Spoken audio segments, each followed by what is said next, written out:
Yay! What's up mga idol? Oh, kasama ko naman si Diwata ngayon, oh. Oh, di ba? Alright. Oh, dito kami ngayon. Nanonood kami ng ano niya, oh, di ba? So, ito yung mga idol, yung bahay niya, no? Simple lang. Simple Ayan, na oh. masak.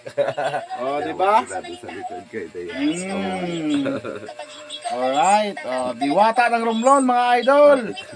Salamat sa suporta niyo, lalo sa mga nag-share ng video namin. Salamat po. Ayan, oh, di ba?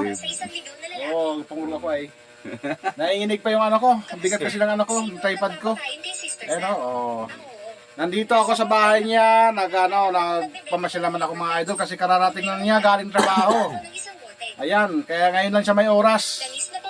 Ayan. Ilang araw kami di nagkita, busy daw siya, busy lagi. Siyempre, inuuna yung priority sa buhay. Mau, Diba? ya kakaunon. Kauno, no? Oh.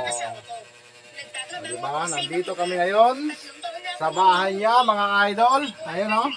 Oh, relax lang siya, kulang na lang bote. Tsaka baso. Oh, di ba? Kita ka itong buti dito.